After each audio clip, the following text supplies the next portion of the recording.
Howdy again everyone, and today I'm checking out Tamron's latest lens, their 16 to 30mm f2.8 Ti III VXD G2, a full-frame ultra-wide-angle zoom optic with a bright f2.8 maximum aperture for Sony E and Nikon Z mount cameras.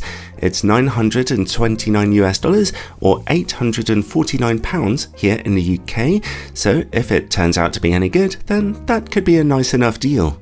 And a lens like this could make itself seriously useful to just about any photographer who wants to go wide for any reason. Its angle of view goes from moderately wide at 30mm all the way out to ultra wide at 16, if you're shooting on a full frame camera of course. So obviously that's useful for landscape work, architecture, astrophotography at f2.8, photojournalism, the list just goes on and on. This would be a great lens to pair with a standard zoom lens, or even something like a bright 50mm lens. I'd like to thank Tamron's UK distributor for loaning me a copy of this lens for evaluation, although as usual this is a totally independent review and they've had no input into this video whatsoever. First off, build quality, and it's a pretty typical mid-range design from Tamron here, which isn't a bad thing. At only 440 grams or 1 pound, it's actually pretty lightweight, which makes it quite enjoyable to keep in your bag. It doesn't weigh you down while you're walking over hills and mountains or wherever.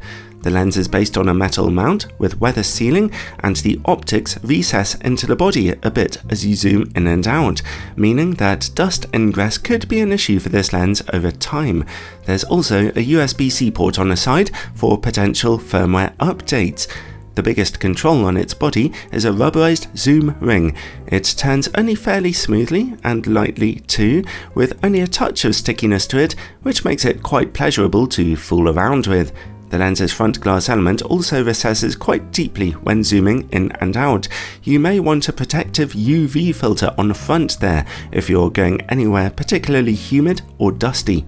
After that comes a customizable plastic focus hold button and then a plastic focus ring, which turns very smoothly and responds well with a focus motor. Some good news for video makers is that this lens doesn't really show any serious focus breathing, and that counts for whether you're zoomed in or zoomed out, so that's always a nice little extra bonus. The lens's autofocus motor is silent and accurate in use. Also, it works fantastically quickly, whether you're shooting in single shot autofocus or continuous autofocus modes. The lens's front filter size is 67mm, which is the standard for almost all Tamron lenses nowadays. It does not feature image stabilization, but it comes with a nice little plastic hood. Overall, the build quality is absolutely fine, although, as I've mentioned, I might worry a little in the long term about dust ingress, with those external glass elements moving in and out so much. Alright. Well, let's see about image quality. We'll start by testing it on a full frame camera, the brutal 61MP Sony a7CR. In-camera corrections are turned on for this test. If you want full frame images zoomed in to the 42MP ratio of my older reviews by the way, for comparison purposes, then you can find a link to a special unlisted video in the description below. At 16mm and f2.8, contrast and resolution are excellent in the middle of the image. Stop down to f4 for the middle to become bitingly sharp. Let's open back up to f2.8 then and look over in the corners. Okay, that's a great result. Even at f2.8 we're seeing awesome sharpness and contrast here, which is particularly impressive when you remember that we are working on a 61MP sensor. The corners are a little dark from vignetting though. The corners brighten up at f4 and stay this sharp until about f8. At f11 and f16 they begin to get softer though, due to diffraction as you would expect. The lens also begins to show a little lateral chromatic aberration the more you stop down. Still though, a fantastic start at 16mm. Let's zoom in halfway to 22mm. In the middle of the image, it's the same story as 16mm. Great sharpness and contrast straight from f2.8, and when you stop down to f4, there's a tiny little extra boost. Let's open back up to f2.8 and look in the image corners. Okay, that's less encouraging. They're looking rather soft at f2.8. f4 looks about the same, but at f5.6 we suddenly get very good sharpness now, and at f8 those corners are looking virtually perfect. Finally, let's zoom all the way into 30mm. Okay, sharpness and contrast are still great in the middle at f2.8, but the lens is now showing some blue chromatic aberration. Stop down to f4 for a nice little improvement in contrast, but even at f5.6, there's still just a light dusting of colour fringing here. Let's open back up to f2.8 and take a look over in the corners. Okay, we're still getting softness here, although it's not quite as bad as at 22mm. f4 looks about the same, although f5.6 is just a touch sharper.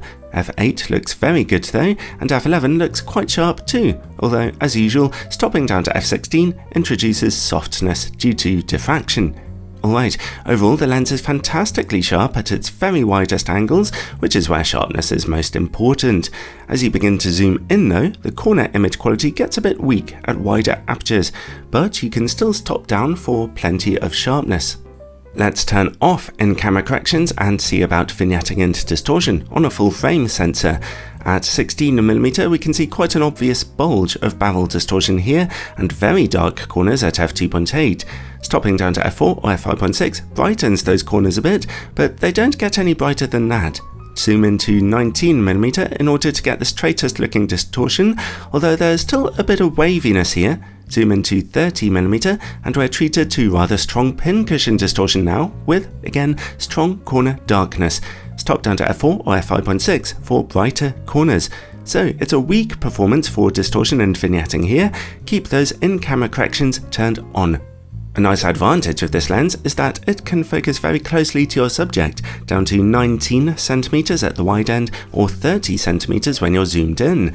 At the wide end, close-up image quality is terrible at f2.8, but great at f4, and even a touch sharper at f5.6. What if you zoom into 30mm though? Again, at f2.8, image quality close-up is still terrible. At f4, there's more contrast, but it's only at f5.6 that we get a clear picture, and at f8 that we get some very good sharpness. So, if you are shooting up close, you will definitely want to stop down. Let's see how the lens performs against bright lights now. It's not a great performance here, really, although I've certainly seen worse. Bright lights in your picture kick up some flaring, as well as some glowing rings of light. Perhaps some reflective surfaces within the lens itself needed some more flocking. Anyway, zoom in and we still see flaring, albeit of a different kind. None of it is too opaque or too offensive, but still, on such a wide-angle lens, this isn't encouraging. Let's take a look for coma and sunstars now. Coma smearing is really low, actually, straight from f2.8. It's not really noticeable, to be honest, so that could make this thing useful for some astrophotography. In fact, here's an astro picture that I managed to get at the last minute for anyone interested. At f2.8 and 61 megapixels, you can see only the slightest edge of coma wings here on brighter stars, so that's a more than good enough performance really. Let's zoom out and look for sunstars. They're beginning to emerge at f11, although they're rather middling. Stop down to f16 and they're better defined, but still not really all that strong. And finally, bokeh. This is not a lens designed for giving you background separation, but get close enough to your subject and those backgrounds get lovely and soft, as you can see. Overall, well, the Tamron 16-30mm f2.8 is a decent enough performer for your money here. The good news is that it's brilliantly sharp from corner to corner, even from f2.8 at 16mm. However, zoom in and you'll want to stop down its aperture for corner sharpness, and if you're shooting very close to your subject, you'll want to stop down as well. I like this lens's build quality though. It's lightweight and quick to use, make it pretty handy for landscape photography, and its price is not unreasonable for an f2.8 zoom lens that's so sharp at its widest angle, so I can broadly recommend the lens on that basis.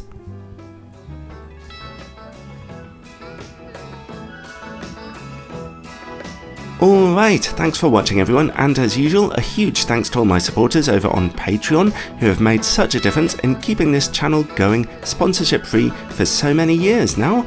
Check it out in the description below. Supporters get all kinds of extra bonus content, and I think warm and happy thoughts about them almost every day.